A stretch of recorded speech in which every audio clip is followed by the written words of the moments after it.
నమస్తే, welcome to our channel. AP IT విద్యాశాఖ మంత్రి నారా లోకేష్ ఎన్డీఏ ప్రభుత్వం తరపున బీహార్ ఎన్నికల్లో ప్రచారం చేసిన సంగతి మనందరికీ తెలిసిందే. మరి జాతీయ రాజకీయాల్లో నారా లోకేష్ గారి పాత్ర ఏంటి? అసలు ప్రధానమంత్రి నరేంద్ర మోదీ గారు కూడా లోకేష్ గారు చాలా ప్రిఫరెన్స్ ఇస్తున్నారు అని కూడా అంటూ ఉంటారు. అసలు లోకేష్ గారు జాతీయ రాజకీయాల్లో తన పాత్ర ఏంటి తెలుసుకునే ప్రయత్నం చేద్దాం. దీన్ని విశ్లేషించడానికి మనతో పాటుగా ఉన్నారు ప్రముఖ ఆర్థిక, రాజకీయ, సామాజిక విశ్లేషకులు అపసాని రాజేష్ గారు. నమస్తే సార్. మోదీ గారు ఎవ్వరికీ కూడా టైం కేటాయించలేదు, ఒక లోకేష్ గారికి మాత్రమే. ఆయనకంటూ చాలా ప్రిఫరెన్స్ ఇస్తారు. యువ నాయకుడు, చాలా త్వరగా ఎమర్జింగ్ అవుతున్నటువంటి లీడర్ అని చెప్పి చాలామంది చెప్తుంటారు సార్. ఈ నేపథ్యంలోనే ఇప్పుడు ఎన్డీఏ కూటమి తరపున బీహార్ ఎన్నికల ప్రచారానికి లోకేష్ గారిని ఆహ్వానించడం, మరి జాతీయ రాజకీయాల్లో లోకేష్ గారికి వచ్చేటువంటి ప్రాధాన్యత, దీని మీద మీ అభిప్రాయం అంటే ఇవాళ నారా లోకేష్ గారు బీహార్ ఎన్నికలు జరుగుతున్న నేపథ్యంలో ఎన్డీఏ కూటమి తరఫున, అంటే అక్కడ జేడీయూ, భారతీయ జనతా పార్టీ, లోక్ జనశక్తి పార్టీ వీళ్ళందరూ కలిపి అక్కడ కూటమిగా పోటీ చేస్తున్న నేపథ్యంలో వీళ్ళకి మద్దతుగా బీహార్ ఛాంబర్ ఆఫ్ కామర్స్ ప్రతినిధులతోటి ఎన్డీఏ కూటమి విజయం ఎంత అవసరము అనేది తెలియజెప్తూ ఆయన ప్రసంగించడం జరిగింది.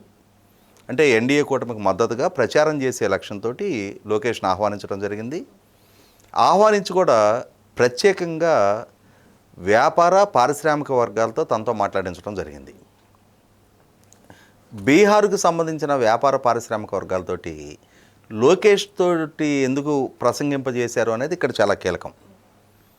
ఎప్పుడైతే ఈ మధ్యకాలంలో లోకేష్కి వచ్చిన ఎలివేషన్, ఇవాళ భారతదేశంలోనే అతిపెద్ద ఎఫ్టీఐ 131,000 కోట్లకు సంబంధించిన డేటా సెంటర్ని ఆంధ్రప్రదేశ్కి ఛానలైజ్ చేయడంలో లోకేష్ చాలా కీలక భూమిక పోషించారు.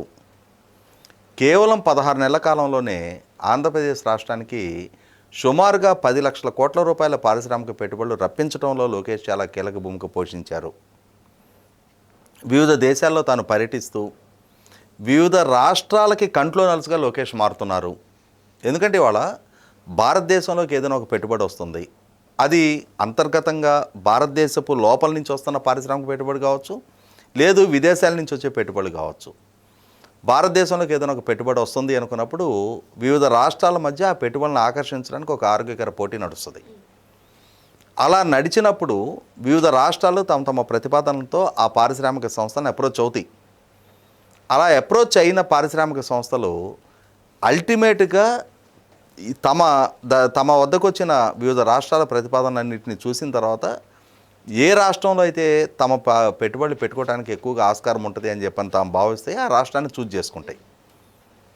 అయితే ఈ మధ్యకాలంలో దేశంలోనే చాలా భారీ పెట్టుబడులు విశాఖపట్నంలో ఎన్టీపీసీ ద్వారా 185,000 కోట్ల రూపాయల గ్రీన్ నైట్రోజన్ ప్రాజెక్టు, అలాగే 161,000 కోట్ల రూపాయలకు సంబంధించిన ఆర్సెలర్ మెటల్ క్యాప్టివ్ పోర్టుతో కూడిన స్టీల్ ప్లాంటు, అలాగే బీపీసీఎల్ రిఫైనరీ, రిలయన్స్ వాళ్ళకి సంబంధించిన 65,000 కోట్ల రూపాయల బయోమాస్ ప్రాజెక్టులు, ఇవన్నీ కూడా చాలా విస్తృతంగా దేశవ్యాప్తంగా చర్చనీయాంశంగా మారుతున్నాయి.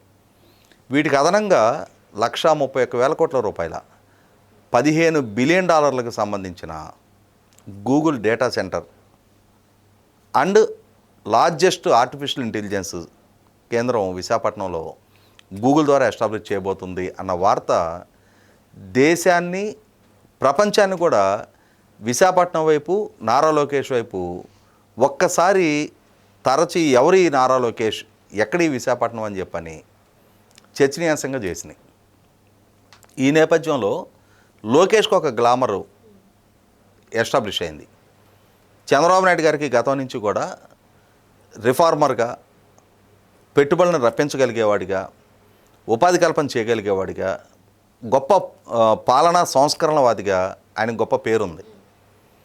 అటువంటి చంద్రబాబు నాయుడు గారి కొడుకు లోకేష్ చంద్రబాబు నాయుడు గారి వారసుడిగా తన ప్రస్థానం మొదలుపెట్టినా కూడా ఇవాళ తనను తాను రుజువు చేసుకుంటూ ఒక సక్సెస్ఫుల్ మినిస్టర్గా ఎన్డీఏకి ఒక యాడ్ ఆన్ అడ్వాంటేజ్గా లోకేష్ ఇవాళ ఎమర్జ్ అవుతూ ఉన్నాడు. ఇవాళ తెలుగుదేశం పార్టీ ఎన్డీఏలో కీలక భాగస్వామి. అటువంటి తెలుగుదేశం పార్టీకి సంబంధించిన ఉన్నత విద్యావంతుడిగా, సుదీర్ఘ రాజకీయ నేపథ్యం ఉన్న కుటుంబ వారసుడిగా, తాను ఐటీ అండ్ హెచ్ఆర్డీ మినిస్టర్గా తాను సాధించిన ఫలితాల నేపథ్యంలో తనకు తాను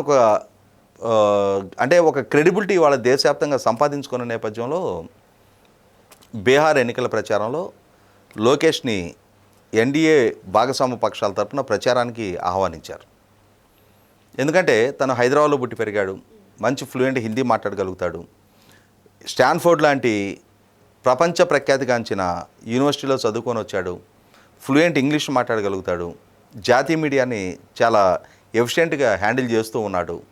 వీటన్నిటి నేపథ్యంలో కొత్త జనరేషన్ నాయకుడిగా ఇవాళ ఉన్నత విద్యావంతులు, సుదీర్ఘ రాజకీయ నేపథ్యం ఉన్న కుటుంబాలకు సంబంధించిన నాయకుడు అయ్యుండి కూడా తాను ఎంతటి డౌన్ టు ఎర్త్ ఉంటాడు, అలాగే ఎంతటి విజన్తో ఇవాళ తను పెట్టుబడిని ఆకర్షించగలుగుతూ ఉన్నాడు. ఇటువంటి నేపథ్యంలో మరి బీహార్ రాష్ట్రం ఎన్నికల ముంగిట ఉంది. బీహార్ రాష్ట్రంలో కూడా ఒకటి ఎన్డీఏ భాగస్వామ్య పక్షంగా ఇవాళ రాష్ట్రంలో అధికారంలో ఉండి ఆ ఎన్డీఏ భాగస్వామ్య పక్షంగా కేంద్ర ప్రభుత్వ సహకారంతో తామేం ప్రివిలేజెస్ పొందగలుగుతూ ఉన్నాం.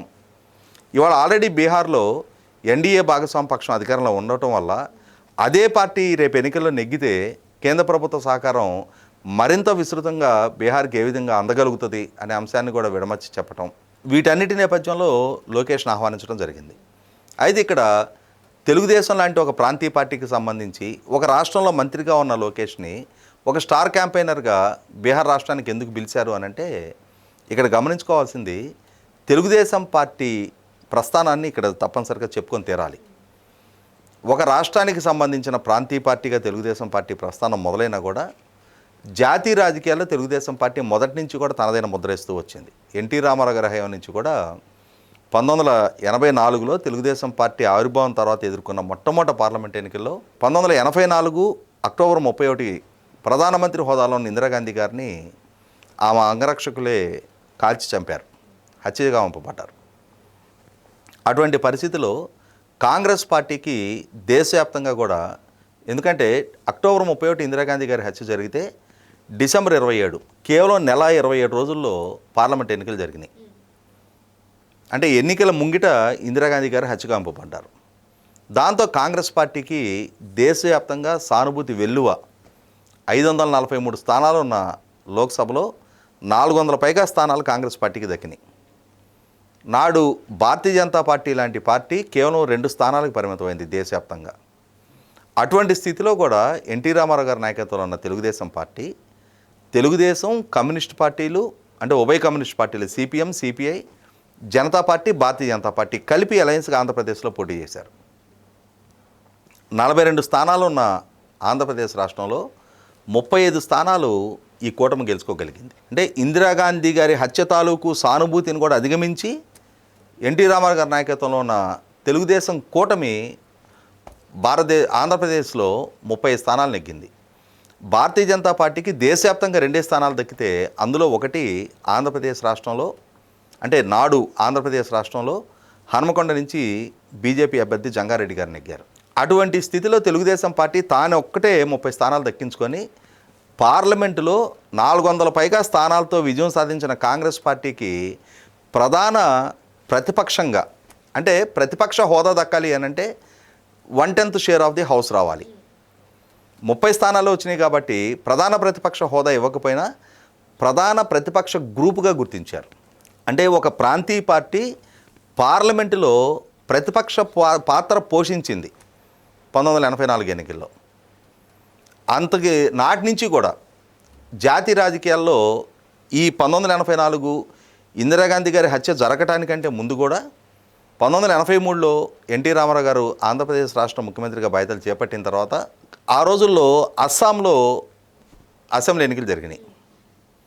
అప్పటి వరకు అస్సాంలో విద్యార్థి సంఘంగా ఉన్న ఆల్ అస్సాం స్టూడెంట్స్ యూనియన్, అసు అంటారు, వాళ్ళు అస్సాం గణ పరిషత్ అని చెప్పని ప్రఫుల్ల కుమార్ మహంతా గారి నేతృత్వంలో ఒక ప్రాంతీయ పార్టీని ఏర్పాటు చేసుకొని ఆ విద్యార్థి నాయకులు ఎన్నికల్లో పోటీ చేస్తూ కాంగ్రెస్ పార్టీకి ఒక సవాల్ విసురుతున్న సమయంలో ఎన్టీ రామారావు గారు ఏజీపీకి మద్దతుగా అస్సాంలో పర్యటించి ప్రచారం చేశారు. అక్కడ ఏజీపీ కాంగ్రెస్ పార్టీ నోటించి అధికారంలోకి వచ్చింది. ఆ తర్వాత నేషనల్ కాన్ఫరెన్స్ ఫరూక్ అబ్దుల్లా గారు కాంగ్రెస్ పార్టీకి వ్యతిరేకంగా ఎన్నికల్లో పోటీ చేస్తుంటే నేషనల్ కాన్ఫరెన్స్కు మద్దతుగా ఎన్టీ రామారావు గారు ప్రచారం చేశారు. అక్కడ కాంగ్రెస్ పార్టీ నోడించి నేషనల్ కాన్ఫరెన్స్ అధికారంలోకి వచ్చింది. ఆ తర్వాత అకాలీదళ్ కాంగ్రెస్ పార్టీకి వ్యతిరేకంగా పంజాబ్లో ఎన్నికల్లో పోటీ చేస్తున్నప్పుడు ఎన్టీ రామారావు గారు అకాలీదళ్కి మద్దతుగా ప్రచారం చేశారు. అక్కడ అకాలీదళ్ కాంగ్రెస్ పార్టీ నోడించి అధికారంలోకి రావడం జరిగింది. అంటే జాతీయ రాజకీయాల్లో తెలుగుదేశం పార్టీ ఎన్టీ రామారావు గారి హయాం నుంచి కూడా చాలా కీలక భూమిక పోషిస్తూ వచ్చింది. పార్లమెంటులో ప్రతిపక్ష గ్రూప్గా ఆవిర్భవించింది. వివిధ రాష్ట్రాల్లో కాంగ్రెస్ పార్టీకి సవాలు విసురుతూ దేశవ్యాప్తంగా ప్రతిపక్షాల ఏకీకరణకి మార్గం సుగమం చేసి 1989 ఎన్నికల నాటికి నేషనల్ ఫ్రంట్ చైర్మన్గా ఎన్టీ రామారావు గారు ఉండి జాతీయ స్థాయిలో కాంగ్రెస్ పార్టీని ఓడించి విపి సింగ్ గారి నేతృత్వంలో ప్రభుత్వ ఏర్పాటులో కీలక భూమిక పోషించారు. కాబట్టి తెలుగుదేశం పార్టీ జాతీయ స్థాయిలో కీలక భూమిక పోషించడం కొత్త కాదు. తర్వాత రోజుల్లో 1996లో పార్లమెంట్ ఎన్నికల్లో జాతీయ స్థాయిలో ఒక అనిశ్చిత పరిస్థితి వచ్చిన రోజు కూడా చంద్రబాబు నాయుడు గారు యునైటెడ్ ఫ్రంట్ ఏర్పాటులో కీలక భూమిక పోషించారు. దేవగౌడ గారి నేతృత్వంలో ప్రభుత్వ ఏర్పాటులో యునైటెడ్ ఫ్రంట్ కన్వీనర్గా చంద్రబాబు నాయుడు గారు చాలా కీలక భూమిక పోషించారు. ఆ తర్వాత ఐకే గుజ్రాల్ గారు మళ్ళీ ప్రధానమంత్రి కావడంలో కూడా చంద్రబాబు నాయుడు గారే కీలక భూమిక పోషించారు. 1998లో అటల్ బిహారీ వాజ్పేయి గారి నేతృత్వంలో ఎన్డీఏ ప్రభుత్వ ఏర్పాటులో మళ్ళీ చంద్రబాబు నాయుడు గారు కీలక భూమిక పోషించారు. ఆ రోజు ఎన్డీఏ కన్వీనర్గా చంద్రబాబు నాయుడు గారు నాడు రాష్ట్రపతిగా ఏపీజే అబ్దుల్ కలాం గారిని రాష్ట్రపతి అభ్యర్థిగా ఎంపిక చేయించి రాష్ట్రపతిగా వారి నియామకంలో కీలక భూమిక పోషించారు. కాబట్టి వాళ్ళ తెలుగుదేశం పార్టీ జాతీయ స్థాయి రాజకీయాల్లో మొదటి నుంచి కీలక పాత్ర పోషిస్తూ వచ్చింది. ప్రాంతీయ పార్టీగా ఉన్నా కూడా జాతీయ రాజకీయాల్లో తనదైన బలమైన ముద్ర మొదటి నుంచి వేస్తూ వచ్చింది. దానిలో భాగంగానే వాళ్ళ ఎన్డీఏలో కీలక భాగస్వామిగా ఉన్న తెలుగుదేశం పార్టీ తరఫున కొత్త జనరేషన్ నాయకుడిగా ఉన్న లోకేష్ మరొకసారి బీహార్ ఎన్నికల్లో కూడా ఎన్డీఏ పక్షాలకు మద్దతుగా తాను ప్రచారంలో పాల్గొనడం జరుగుతూ ఉంది. కాబట్టి తాత నెలకొల్పిన సాంప్రదాయాన్ని నేటికి చంద్రబాబు నాయుడు గారి ద్వారా కొనసాగిస్తూ లోకేష్ కూడా అదే వారసత్వాన్ని అందిపుచ్చుకొని ఇవాళ జాతీయ రాజకీయాల్లో తెలుగుదేశం పార్టీ కొత్త తరం కూడా వాళ్ళ అంటే వాళ్ళ పెద్దల వారసత్వాన్ని కొనసాగిస్తూ జాతీయ రాజకీయాల్లో బలమైన భూమిక పోషించడాన్ని లోకేష్ కూడా కొనసాగిస్తుండడానికి ప్రతీకగానే నిన్నటి ఎన్నికల్లో లోకేష్ ప్రచారాన్ని మనం భావించవచ్చు. కొత్త జనరేషన్ నాయకుడిగా లోకేష్ని బీహార్ ప్రజలు కూడా స్వాగతిస్తూ ఉన్నారు.